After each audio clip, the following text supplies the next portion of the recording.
Have you ever been working out at the gym and noticed that the person beside you on the treadmill is wearing some type of plastic clothing and is sweating like crazy? Well, then you've experienced the use of a sauna suit firsthand. For those of you that don't know, a sauna suit is something worn while exercising. It can be made of plastic, neoprene, or rubber. It can also be made at home by simply wearing a trash bag over your clothes. The sauna suits look like this.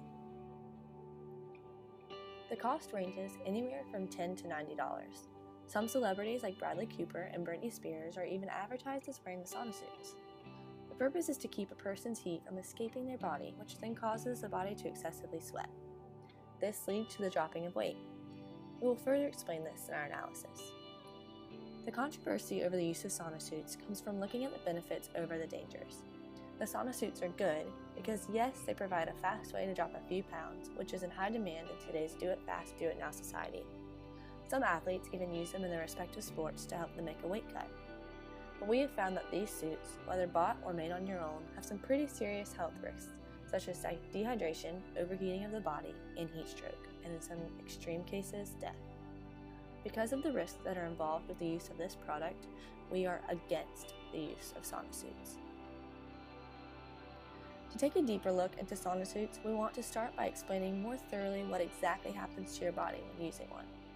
By working out in one of these suits, all the body heat gets trapped inside the suit, which in return makes the body temperature rise. As body temperature increases, the body must work harder to cool itself. This causes the person wearing the suit to sweat, which removes the excess water from the body. Removing this water is what causes a person to lose weight. This weight that is lost, however, is not fat, only water, so as soon as one refuels their body, the weight is regained. Next, we want to talk about the preconceived pros and cons of the use of these sauna suits. The pros are that they increase your ability to sweat, remove toxins from the body, boost the metabolism, help increase the number of calories you burn, and all of these benefits as a whole lead to weight loss. One non-workout related pro is that they can help to treat various skin conditions. The cons of these suits are that they can quickly lead to dehydration, unbalance the body's electrolyte levels, too much heat can damage your internal organs, they can replicate the signs and symptoms of a heat stroke, and there's no proven weight loss benefit besides the loss of water weight. So we want to look at some of the ways these pros can be rebuked.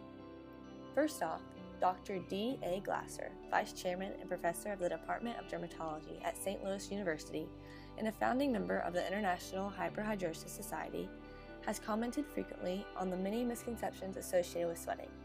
She has stated, "In the big picture, sweat has only one function, cooling you down when you overheat.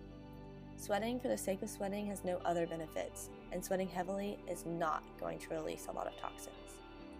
Specifically, it is the liver and the kidneys, not the sweat glands, which are the organs responsible for filtering toxins from the blood. In fact, if one does not compensate for sweating heavily by drinking enough fluid, dehydration can overstress the kidneys and create serious problems." Founder and president of Fitness Institute International, Anthony Abbott, states another common misconception. That is, that sweating correlates directly with weight loss. Therefore, excessive sweating will aid in the goal of shedding excess pounds and hopefully fat pounds.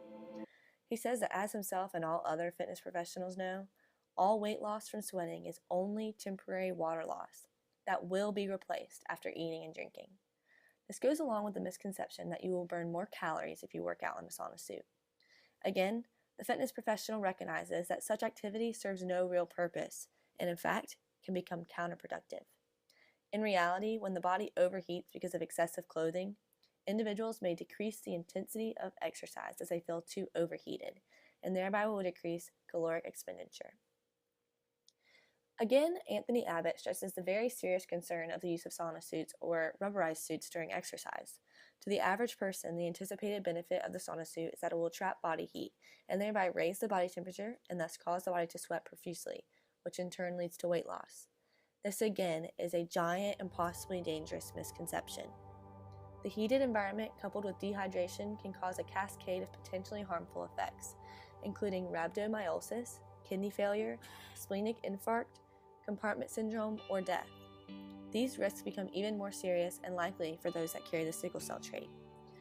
The author, Mr. Abbott, recently participated as an expert witness in a case for the plaintiff in the Carter v. Burlington Coat case, in which the plaintiff, who possessed the sickle cell trait, suffered both compartment syndrome and rhabdomyolysis as a result of exercising in a rubberized sauna suit.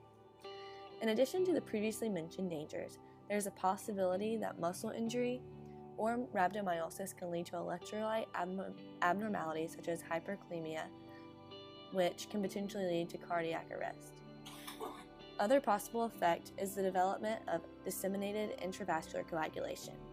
This more simply means that the proteins in the blood that normally form blood clots become overly active and as a result generate small blood clots throughout the circulatory system that block blood vessels and cut off oxygen delivery to organs such as the liver, brain, or kidneys. There actually are very few uses for sauna suits.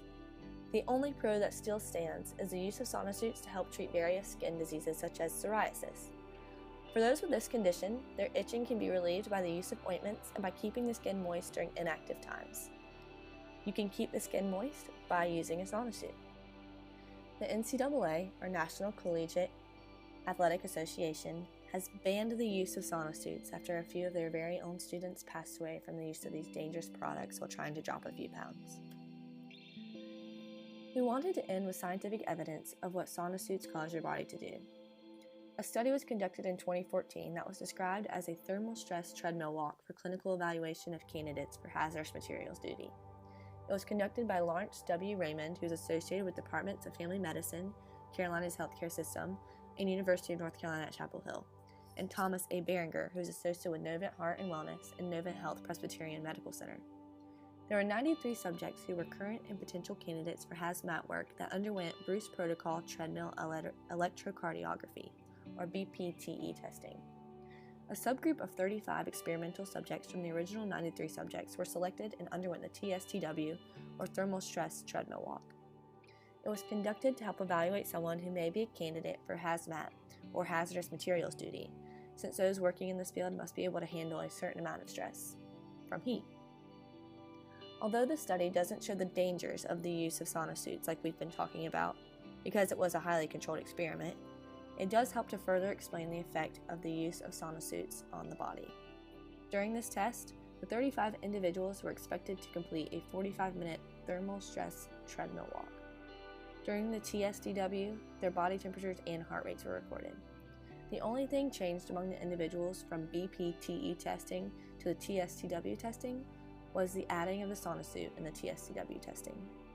Psychological Strain Index, or PSI, was calculated from temperature and heart rate changes and were compared to the PSI values from the BPTE testing to evaluate if these people could handle the effects of a job in hazmat careers. At the end of the BPTE testing, symptoms were limited to dyspnea, leg fatigue, or a burning sensation in the thigh and or calf muscles, but there were no recorded chest pain. BPTE was accompanied by little or no sweating, and a lesser degree of subjective thermal discomfort than reported in the TSTW testing. At the end of the TSTW testing, as you can see in the table, the tympanic temperature, or TT, rose 0.5 degrees Celsius during BPTE testing. PSI reached 6.0 in the BPTE testing. During the TSW, TT rose 1 Celsius, and PSI averaged at 6.6 in 29 of the 35 subjects who completed TSTW, since 6 of the 35 subjects could not complete the test. In conclusion, TSTW increased body temperature and PSI in 29 of the 39 subjects, and matched levels of operational simulation showing the effect of increased body temperature as a result of the use of sauna suits. As we learned earlier, there can be some really serious effects of body temperature rising too much, and this study just goes to show that sauna suits do aid in increasing the body temperature faster over a shorter amount of time, which again can lead to very dangerous problems. To the average person, the use of sauna suit would appear to not be harmful because of the fact that he or she probably has seen people wearing such suits, as well as having read articles and advertisements with their misleading claims about weight loss and ridding the body of toxins, which does all sound great. The fact remains that such suits are not effective in weight loss and do not provide a form of detoxification, and therefore pose far more dangers and are not worth the risk of use.